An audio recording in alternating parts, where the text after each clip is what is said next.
Di zaman Nabi Allah Musa ada dua orang suami istri ingin supaya hajat-hajatnya lebih baik daripada sebelumnya, dikabulkan oleh Allah. Ditanya oleh Nabi Allah Musa, apa yang kau inginkan? Kami semua ingin kaya. Untuk apa kekayaanmu?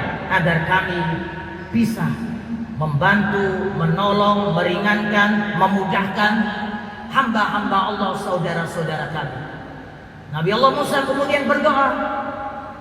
Namun Nabi Musa kemudian diberitahukan oleh penciptanya Allah melalui wahyunya, sampaikan kepada hambaku yang ingin untuk meringankan beban-beban saudaranya, kami memberikan karunia-karunia tersebut hanya dalam kurun waktu 1 tahun.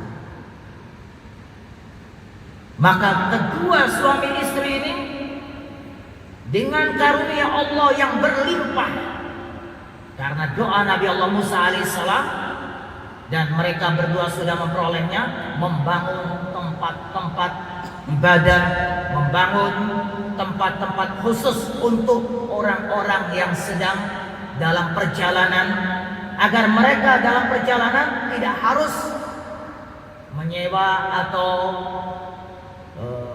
menginap di hotel dengan membayar, tapi semuanya digratiskan, bahkan menyantuni, menolong segala macam apa saja dari kebutuhan saudara-saudaranya dilakukan oleh kedua suami istri ini. Ketika sudah sampai pada batas 1 tahun, ternyata karunia Allah yang sudah disampaikan oleh pencipta kita Allah kepada Nabi Allah Musa hanya 1 tahun terus masih ada pada mereka. Sehingga Nabi Allah Musa alaihissalam kemudian bertanya pada penciptanya Allah, ya Allah, bukankah Engkau berjanji bahwa mereka Engkau berikan karuniamu hanya dalam kurun waktu 1 tahun? Maka Allah menjawab, benar, namun karena mereka betul-betul meringankan beban saudara-saudaranya, menolong saudara-saudaranya, memberikan tempat kepada saudara-saudaranya, memudahkan semua hajat-hajat saudara-saudaranya, kami sebagai pencipta yang juga menolong hamba-hamba yang membutuhkan kepada kami, tidakkah aku lebih baik daripada yang dilakukan oleh hamba-hambaku yang menolong tersebut? Jika hamba-hambaku dengan ringannya, dengan mudahnya memberikan pertolongan, apakah aku sebagai pencipta Allah tidak lebih ringan, tidak lebih mudah untuk memberikan karunia? Karena itulah aku perpanjang dan aku berikan apa saja yang mereka butuhkan. Nah, itu adalah komitmen bagi seorang hamba untuk lebih baik. Jika kita memang ingin untuk lebih baik dalam perbuatan, Allah tidak akan menyia-nyiakan perbuatan hamba yang ingin untuk lebih baik dalam hidupnya. Wala yadhlimu rabbuka ahada. Allah tidak akan berbuat zalim. Dalam ayat yang lain, wa ma rabbuka bidzallamin lil 'abid. Dan ini dalam sedekah. Dalam ketaatan amal ibadah, apakah kita harus berlebih-lebihan dalam ketaatan amal ibadah? Tidak. Yang terpenting semampu kita. Jika memang kita mampu untuk menghidupkan sunnah Rasulullah, sebelum-sebelumnya di tahun-tahun yang lalu kita tidak pernah menghidupkan sunnah Nabi. Di tahun ini, permulaan tahun baru Islam di bulan Muharram, kita inginkan diri kita untuk tidak pernah lepas. Pertama, ihya'us sunan, menghidupkan sunnah Nabi.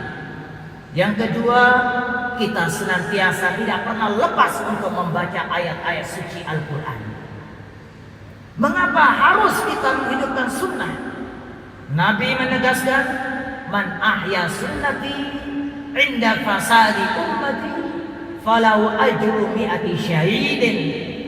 Siapa saja yang menghidupkan sunnahku ketika zaman sudah rusak dan hancur, sunnah tidak diperhatikan dan tidak dipedulikan, maka baginya pahala 1000 orang yang wafat di medan laga, di medan jihad. Ia wafat pun seperti orang yang syahid. Pahala 100 orang mati syahid diberikan kepada kita. karena kita menghidupkan sunnah-sunnahnya. Kita juga tidak ingin lepas daripada kitab pedoman dan pegangan kita, Al-Quran. Selagi kita sempat dimanapun berada, kita membaca Al-Quran. Karena ditegaskan oleh Nabi, Al-jannatu mushtaqatun li arba'in nafarin. Surga itu rindu. Kita dirindukan surga. Hanya untuk 4 golongan saja. Surga itu merindukan mereka semua. Golongan yang pertama adalah talim Al-Quran. Orang yang selalu membaca kitab suci Al-Quran. Orang yang istiqomah mengkaji dan mempelajari kitab suci Al-Quran. Orang yang senantiasa mentadabburi kitab suci Al-Quran. Orang yang ingin berusaha untuk menyesuaikan dirinya dengan kitab suci Al-Quran. Inilah golongan yang akan dirindukan surga pencipta kita Allah Subhanahu wa ta'ala. Oleh karena itu, bukan berarti adalah kita melampaui batas. Dengan permulaan tahun baru di bulan Muharram ini, pokoknya aku harus ibadah seperti Nabi, puasa seperti Nabi. Tidak demikian.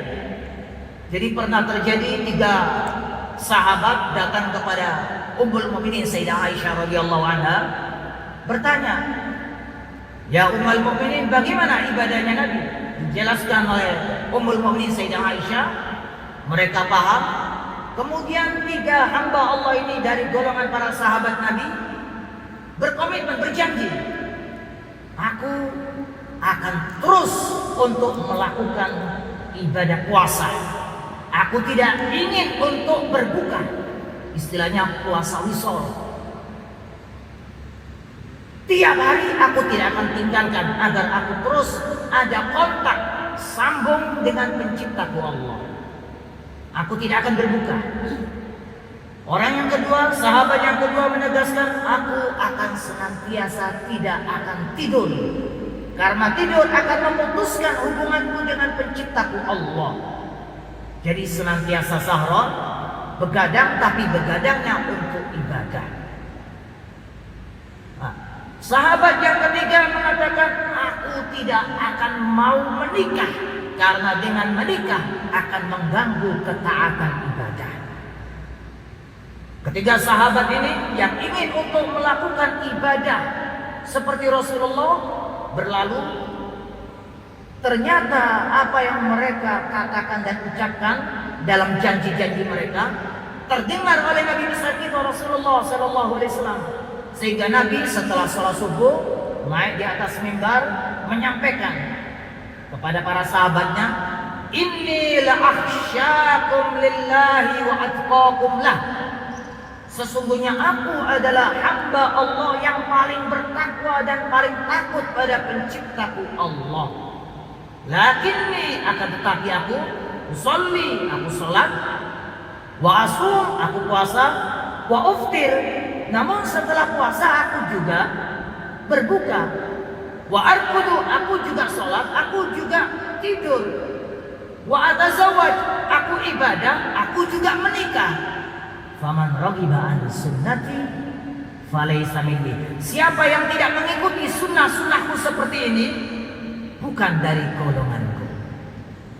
Jadi kita adalah mengambil apa yang disampaikan oleh Nabi, ahlut tawassut. Artinya mengambil jalan tengah, tidak berlebih-lebihan di luar batas kemampuan kita, atau tidak berkurang. Keinginan kita adalah ingin menambah, ingin lebih baik daripada tahun-tahun yang sebelumnya. Itu bagi mereka yang memang mengamalkan apa yang difirmankan oleh Allah tersebut dalam surat Al-Hasyr ayat 18. A'udzubillahi minasyaitonirrajim. Ya ayyuhalladzina amanu taqullaha wal tandur nafsum ma qaddamat lighad wattaqullaha innallaha khabirum bima ta'malun. Shadaqallahul azim.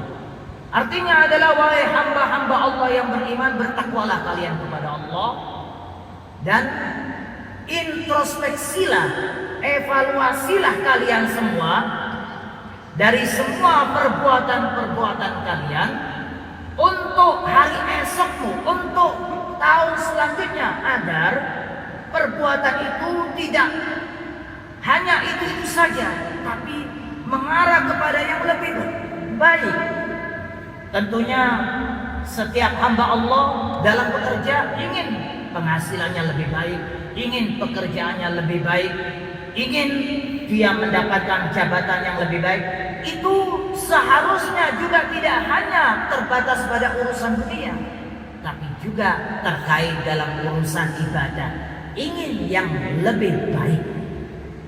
Oleh karena itu, wal tantur nafsu ma qaddamat lighad, jiwamu setelah melihat, berevaluasi, berintrospeksi, menilai apa yang sudah dilakukan digodin untuk selanjutnya di tahun-tahun yang akan datang lebih baik daripada tahun-tahun sebelumnya dalam bentuk amal ketaatan ibadah. Dan ini adalah agar kita akan dicatat dalam golongan hamba-hamba Allah al-muhsinun. Ini tingkatan yang tertinggi. Karena seorang hamba tidak ingin hanya itu saja dalam ketaatan amal ibadah. Jika memang ibadah kita itu terkhusus sholat, seseorang jika senang melakukan amal ibadah sholat, nurun fil zahir wa fil batin, akan ada sinar cahaya yang akan menutupi seluruh anggota tubuhnya yang zahir dan anggota tubuhnya yang batin. Itu yang ditegaskan oleh Nabi besar kita Rasulullah sallallahu alaihi wasallam, as-sholatu nur. Salat itu cahaya. Cahaya inilah yang akan memalingkan anggota-anggota tubuh kita karena kita senang melakukan amal ibadah salat untuk tidak memandang pandangan mata kita kecuali kepada yang diridhoi oleh Allah. Tidak menggunakan pendengaran telinga kita kecuali kepada hal-hal yang mengarahkan kita dan menunjukkan kita pada keridhaan pencipta kita Allah.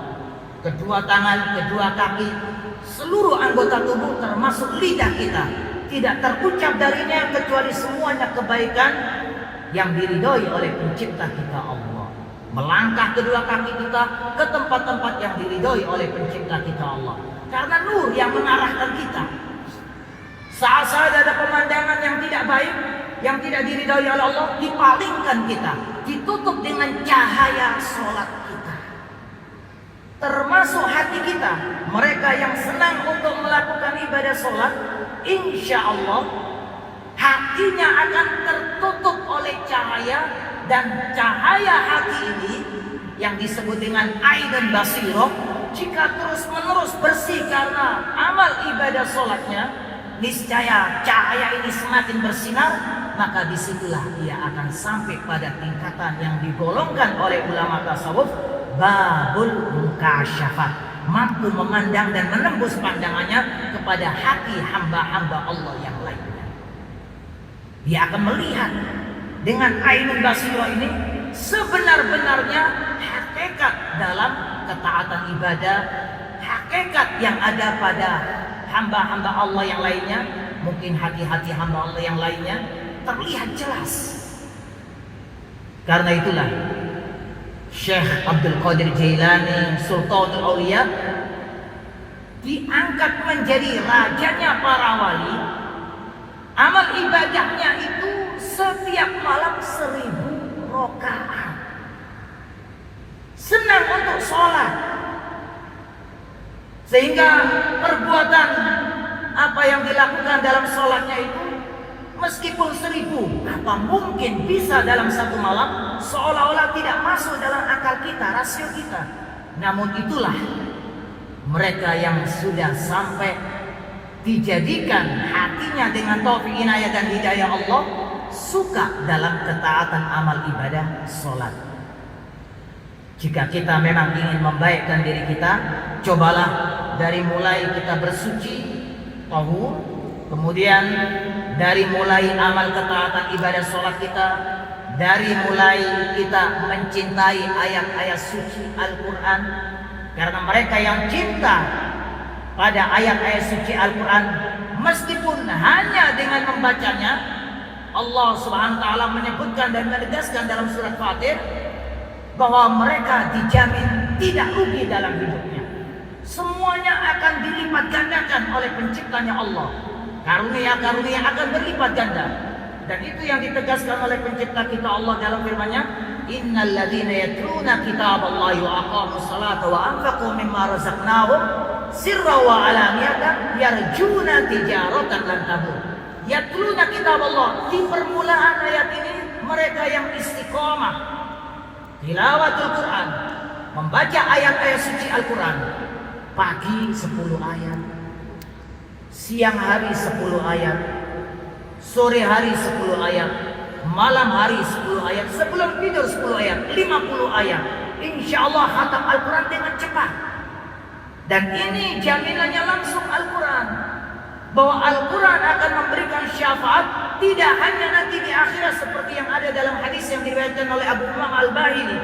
Sahabat Abu Umamah Al-Bahili radhiyallahu anhu qala Nabi sallallahu alaihi wasallam, "Iqra'u al-Quran fa innahu ya'ti yaumal qiyamah syafi'an li ashabihi." Bacalah Al-Quran, istiqomahkanlah Al-Quran, maka pembacaan Al-Quranmu itu akan menjadikan syafaat penyelamatan dirimu nanti di hari kiamat. Namun tidak sebatas itu, Nabi juga menegaskan dalam hadis yang lain ketika Nabi memberikan wasiat kepada sahabat Abdullah bin Umar radhiyallahu taala anhu, maqal, "Ya ghulam, inni u'allimuka kalimat." Wahai ghulam, wahai anak, aku mengajarkan kepada beberapa kata. Ihfadillah yahfadka. Jagalah penciptamu Allah, jagalah ayat-ayat suci Allah, jagalah tuntunan ajaran Allah, jagalah kitab Allah, jagalah dalam arti jagalah dengan membacanya, jagalah dengan berusaha mentadaburinya, jagalah untuk bisa mengamalkannya. Nah, ini kalau kita mampu, Allah akan menjaga kita sesuai yang tersebut di dalam firman-Nya, "Inna nahnu nazzalna dzikra wa inna lahu lahafizun." Sesungguhnya kami yang menurunkan Al-Quran, dan kami juga yang menjaga mereka-mereka yang menjaga Al-Quran dengan membacanya, menjaga dengan mentadaburinya, menjaga dengan mengkajinya, menjaga apalagi sampai mengamalkannya. Nah, ini jika memang bisa kita lakukan, insya Allah ini termasuk cerminan sesuai dengan hadis yang diriwayatkan oleh sahabat Anas bin Malik radhiyallahu taala anhu, qala Rasulullah sallallahu alaihi wasallam, bahwa kita ingin menjadikan tingkatan amal ibadah kita lebih tinggi. Salatun man kunna fihi wajada halawatul iman. Karena iman selama ini yang ditegaskan dan disampaikan oleh Nabi belum pernah kita dapat rasakan, baik dalam ibadah sholat, dalam membaca Al-Quran, sholat sunnah maupun sholat wajib, atau ibadah-ibadah yang lain. Tapi halawatul iman, nikmatnya iman. Jadi iman dan keyakinan yang ada dalam diri kita itu bergetar saat-saat seorang hamba menjadikan yang pertama, an yakunallahu wa rasuluhu ahabba ilaihi mimma siwahuma. Mencintai penciptanya Allah melebihi daripada selainnya. Jadi mencintai Allah, mencintai Rasul, dan juga mencintai sesama hamba Allah yang lainnya. Jadi 3 hal ini jika mampu kita lakukan, insya Allah halawatul iman akan bisa kita peroleh. Cinta kepada Allah, mengikuti tuntunan ajarannya, menjaga ayat-ayat sucinya, senantiasa dekat dengan Al-Qurannya. Cinta pada Nabi, menghidupkan sunnah-sunnahnya. Cinta pada saudara kita, senantiasa meringankan beban mereka, membantu dan menolong apa saja yang mereka butuhkan. Sebab sedekah itu adalah burhanun. Sedekah seperti yang ditegaskan oleh Nabi adalah sebagai bukti kita bahwa kita mengamalkan sesuai dengan tuntunan ajaran Allah dan Rasulnya.